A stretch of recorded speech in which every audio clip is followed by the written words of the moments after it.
Welcome back to this special conversation with Mr. Jayant Sinha, the Minister of State for Finance. Just a word more on capitalization. You know, I did the numbers along with all the analyst reports that were helping me. It was about 2 lakh crore that people were expecting up and over the next 4 years in terms of capital, assuming 13 to 14% credit growth. But if the banks were to grow at 8 or 9%, which is the current loan growth, then you need far lesser capital. I mean, you can even make do. That's why I'm saying, Latha, I am a spreadsheet jockey. I can run spreadsheets. I can run spreadsheets with the best of the analysts. Okay, so let me tell you, when we did Indradhanush, we said that the number was 1.8 lakh crores, assuming system-wide credit growth of 12%. Okay. That's what we had said then.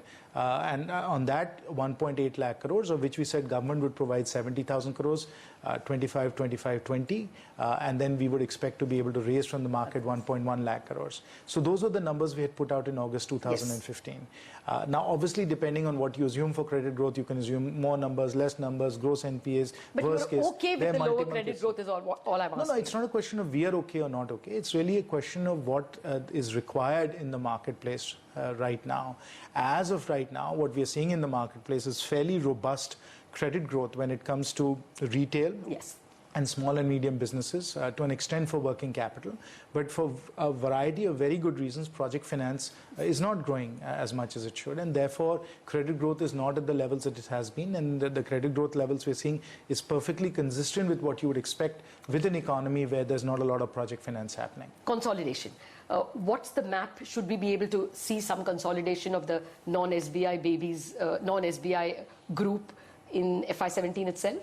Well, again, as far as consolidation is concerned, you have to really ask yourself what the objective is. Right? We really need in India, along with our very excellent private sector banks, we need a few global scale banks in India which are really large and capable of providing the most sophisticated financial services as well as the best technologies. So we need a few of those banks. And then, as there are around the world, we need differentiated financial institutions. May I interrupt? I know this like the back of my hand because I've heard you on this issue, and I've heard even the finance minister on this issue. My point is, I assume I'm a Bank of Baroda investor. That is best in class in the non-SBI category in public sector banks. That investor is worried that will you tie me up with an IOB? Will you tie me up with a United Bank? All investors in public sector banks should be very reassured. With respect to the question of consolidation, are these consolidations going to be, as they call them, shotgun marriages where you just force people together? Absolutely not. We've said that the goal is competitiveness. If you are going to get into a shotgun marriage where there is no synergy, where there's no complementarity, and where there's no value creation, why would you want to do the merger?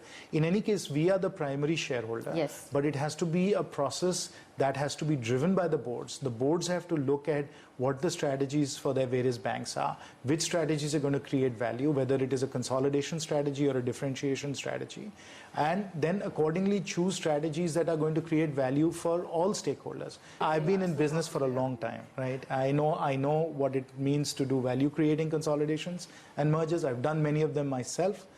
So you can rest assured that we will do what is in the best interest of all stakeholders. MPC, when is the Monetary Policy Committee members likely to be announced? A selection committee is being constituted for that, and as soon as the selection committee is constituted for it, they will of course go through and select the 3 government nominees for that.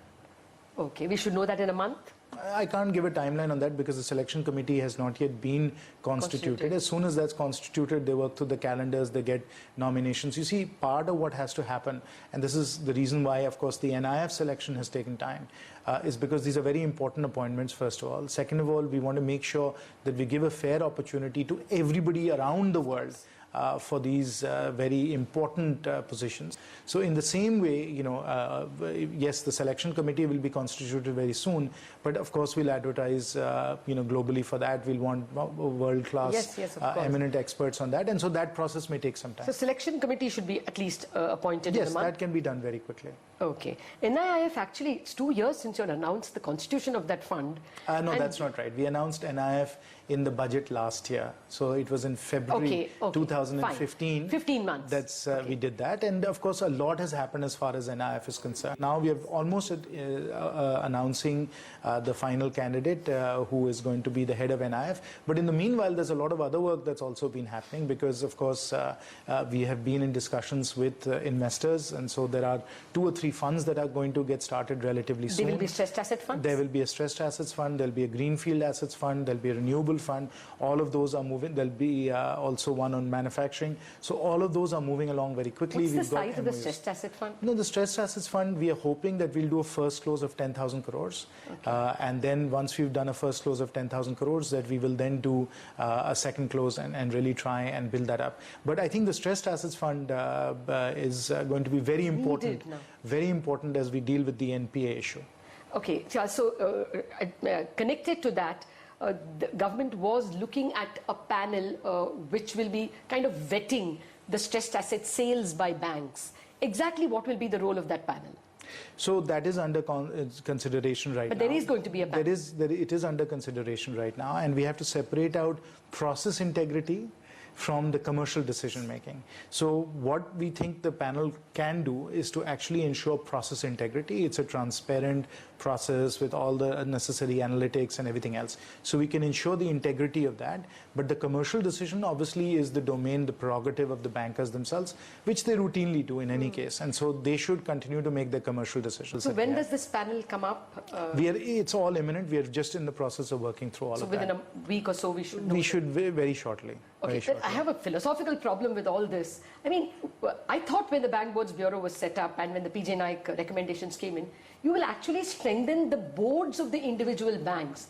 If the boards of the individual banks stood and said, I think that this stressed asset sale has gone through the process, isn't that a better process? Now the way you are going, the Bank Board Bureau appoints everybody, another panel will vet the process. Then why do we have boards for banks? They have no power to do anything. No, that is always an over-dramatization, which you all love to do in the media. That's not correct. As I said earlier, the boards play a very important role, will continue to play an extraordinarily important role. The governance is crucial to the functioning of these banks. As I said, our first step was to actually strengthen governance and management.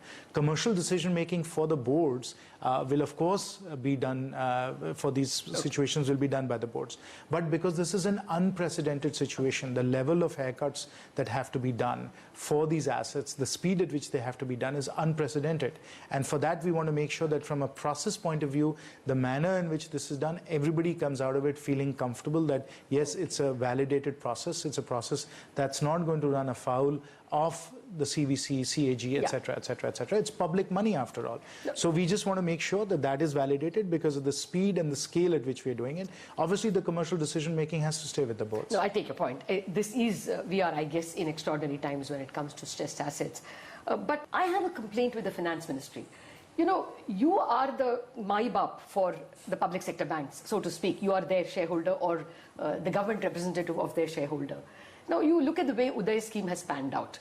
75% of the loans owed by the discoms become state government loans. Very good. As a shareholder, you should be very happy with that process because a stronger owner is taking charge. But for the remaining 25%, you know, they are marked as NPAs because they are restructuring. When I read the Uday press release, it says that that 25% should be converted into discom bonds at an interest rate equal to the base rate. Now, this is not fair. It should be a market rate, and the market will not give it 9.3%. The market will give it probably, you know, a yield of 11 or 12 because these are basically entities whose expenditure is higher than their income. Is it not unfair that somebody sets the price of that, the yield of that bond? Why is it not market discovered? And you are not even coming to the rescue of the public sector banks. Of course, we are backstopping the entire system, Latha. So whether it is the discoms, which are also obviously owned by the state governments, or the public sector banks, ultimately the debt of all of these entities is backstopped by the government of India, by the sovereign, because you have to remember... the discom bonds will be guaranteed by you? No. I'm not saying necessarily the discom bonds, but to the extent that the discoms themselves are owned by the state governments, and you know that issuance of any state debt by the constitution ultimately has to be validated and endorsed by the federal government, the central government as well. And therefore, in all of this, obviously, we have to make trade-offs across all these different entities where all these are ultimately backstopped by the central government, and this reflects some of the trade-offs we've had to make. You know, they have to set aside provisioning for, I mean, every bank announces in its notes to accounts that this much is for the discom bonds, and they have had to provide for it. The Punjab state, FCI, Tussle, again, they have had to provide for it.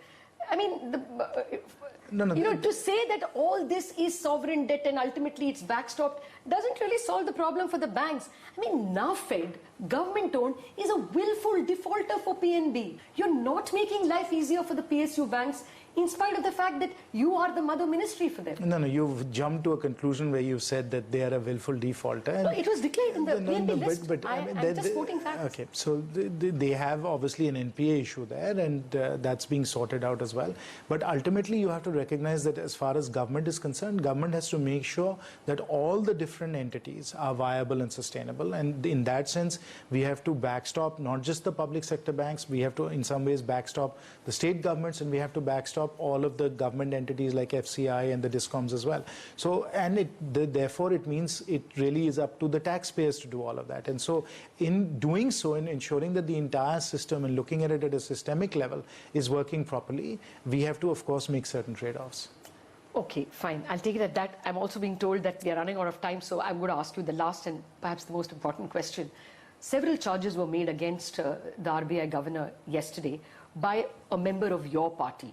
Do you endorse them, agree with them? This is a democracy, and in a democracy, many people express many views. No, like a leader of your party. It's not anybody. One would look at him as a spokesman of your party. Is that the voice of the party speaking? There are, in a democracy, many views and many perspectives, and I think we should be willing to listen to all perspectives when it comes to these matters. Of course, as you also know, there are many voices that have expressed a great deal of support for the policies followed by the Reserve Bank of India. There are other voices that are critical of some of those policies, as you have been of the Ministry of Finance right now. So obviously in a democracy, we have various shades of opinion and various perspectives and views, and that's very healthy for a democracy.